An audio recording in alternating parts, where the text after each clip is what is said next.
केंद्र में सत्ता अब की बार किसकी होगी ये तो वक्त बताएगा, लेकिन ये जरूर है कि अगर केंद्र की सत्ता हासिल करनी है तो उत्तर प्रदेश को जीतना बेहद जरूरी है। कहा तो ये भी जाता है कि केंद्र की सत्ता का रास्ता यूपी से ही गुजरता है और यही वजह भी है कि 80 लोकसभा सीट वाले यूपी में सभी राजनीतिक पार्टियों ने ताकत झोंकनी भी शुरू कर दी है। देखिए हमारी खास रिपोर्ट। उत्तर प्रदेश के घोसी विधानसभा उपचुनाव के नतीजों ने भाजपा की नींद उड़ाती है। जिस तरह सीएम योगी से लेकर प्रदेश सरकार के दर्जन भर से ज्यादा मंत्रियों ने यहां चुनाव प्रचार किया था और कमल खिलाने का दावा तक किया गया, लेकिन नतीजों ने न सिर्फ दल बदलू भाजपा प्रत्याशी दारा सिंह चौहान को चौंकाया, बल्कि पूरी भाजपा नेतृत्व के भी माथे पर शिकन आ गई। घोसी उपचुनाव में दलितों का वोट इंडिया समर्थित सपा प्रत्याशी सुधाकर सिंह को गया और वो साइकिल पर सवार होकर चुनाव जीत गए। इन नतीजों के बाद विपक्ष उत्साह में है तो भाजपा में दलित वोट बैंक को लेकर मंथन शुरू हो चुका है। दलितों को 2024 के चुनाव से पहले कैसे साधा जाए, इसको लेकर भाजपा अनुसूचित मोर्चा में बड़ी बैठक हुई। इसमें मोहनलालगंज के सांसद और केंद्रीय राज्य मंत्री कौशल किशोर और राज्यसभा सांसद ब्रजलाल समेत तमाम भाजपाई दलित मौजूद रहे।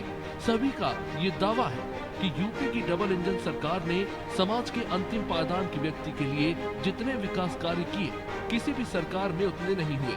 इनका भरोसा भी है कि दलित भाजपा के ही साथ हैं। भारतीय जनता पार्टी के लिए ये सौभाग्य का विषय है, हम सब लोगों के लिए गर्व करने वाला विषय है कि हमें 2019 के लोकसभा चुनाव में 50% से ज़्यादा वोट मिले और मोदी जी के प्रति सबका, समाज के सब वर्गों के जिस प्रकार का विश्वास है उसमें, और हमारा संकल्प भी है माननीय प्रधानमंत्री जी का सबका साथ, सबका विकास और सबका विश्वास, तो हम सबको साथ लेकर चल रहे हैं। सबको के विकास के लिए सबके उनकी जो आवश्यकताएं हैं, उनकी आवश्यकताएं समाज की मुख्य धारा में वो आए, ये सरकार का, माननीय प्रधानमंत्री जी का और माननीय मुख्यमंत्री जी का प्रयास है। इन सब विषयों को लेकर हम लगातार जनता के बीच में। आज एनडीए और भारतीय जनता पार्टी की सरकार आदरणीय प्रधानमंत्री नरेंद्र मोदी जी इस बिल को लेकर के आए, वो पास हुआ। अब उनको इसमें परेशानी हो रही है। अभी 2024 के चुनाव के बाद जनगणना होगी, जनगणना के बाद परिसीमन आयोग बैठेगा जो परिसीमन करेगा सीटों का, और जो कमेटी बनेगी उस कमेटी में कोई पॉलिटिकल पार्टी के लोग नहीं हैं, कमेटी बनकर के उन सीटों का रिजर्वेशन करने का कार्य है। निश्चित रूप से जहां अनुसूचित जाति की महिलाएं हैं, काम कर रही हैं, उनका सीट पहले से सुनिश्चित है और निश्चित रूप से वहां अनुसूचित जाति की महिलाएं ही लड़ती हैं और बाकी जो भी निर्णय है हमारा पार्टी शीर्ष नेतृत्व।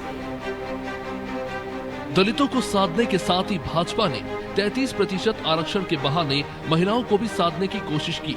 प्रदेश अध्यक्ष भूपेंद्र चौधरी के मुताबिक महिलाओं के बीच धन्यवाद मोदी कार्यक्रम चलाएंगे। महिलाओं को आरक्षण के रूप में जो सौगात दी गई है उसके लिए महिला मोर्चा घर घर जाकर महिलाओं को जागरूक करेंगी और धन्यवाद मोदी कार्यक्रम के जरिए प्रधानमंत्री का धन्यवाद करेंगे। फिलहाल दोनों ही बैठक का मकसद जीत का मंत्र देना था। 2024 को लक्ष्य को साधने के लिए भारतीय जनता पार्टी ने आज एक बड़ी बैठक की है। बैठक में पहली बैठक अनुसूचित मोर्चा की थी और दूसरी बैठक महिला मोर्चा की थी। भारतीय जनता पार्टी में अभी हाल ही में घोसी का जो बाई इलेक्शन हुआ था, वहां पर भारतीय जनता पार्टी का कहना था कि दलित वोट उसके साथ है, लेकिन दलित वोट वहां पर भारतीय जनता पार्टी के साथ नहीं दिखा और यही वजह थी कि भारतीय जनता पार्टी को वहां करारी शिकस्त मिली और एनडीए के समर्थक का जो समर्थित प्रत्याशी था सुधाकर सिंह सपा से, वो जीत गया। उसके बाद भारतीय जनता पार्टी में समीक्षा बैठकों का दौर शुरू है। मंथन चल रहा है कि आखिर दलित वोट उसका गया कहाँ, इसको लेकर आज एक बड़ी बैठक हुई अनुसूचित मोर्चा की और साथ ही महिला मोर्चा की भी बैठक हुई। अनुसूचित मोर्चा की बैठक का मकसद था कि भारतीय जनता पार्टी का मानना है कि उसके साथ में दलित वोट है और दलितों के लिए जितना भारतीय जनता पार्टी की सरकार ने किया है उतना किसी ने भी नहीं किया, और यही बताने के लिए, यही मैसेज देने के लिए ही आज भारतीय जनता पार्टी की अनुसूचित मोर्चा की एक बैठक हुई। इसके अलावा महिला मोर्चा की भी बैठक हुई और महिला मोर्चा की बैठक में ये संदेश देने की कोशिश की गई है, जिस तरह से 33% महिला आरक्षण का बिल पास हुआ है, उसको कैसे 2024 के चुनाव से पहले उसको कैसे भुनाया जाए, इस सब को लेकर आज एक विजय का मंत्र दिया गया है ताकि भारतीय जनता पार्टी ने जो लक्ष्य रखा है उत्तर प्रदेश में 80 का 80 सीटें जीतने का, वो लक्ष्य हासिल हो सके। वीडियो जर्नलिस्ट अनिल सैनी के साथ अनूप चौधरी, अनादि टीवी, लखनऊ।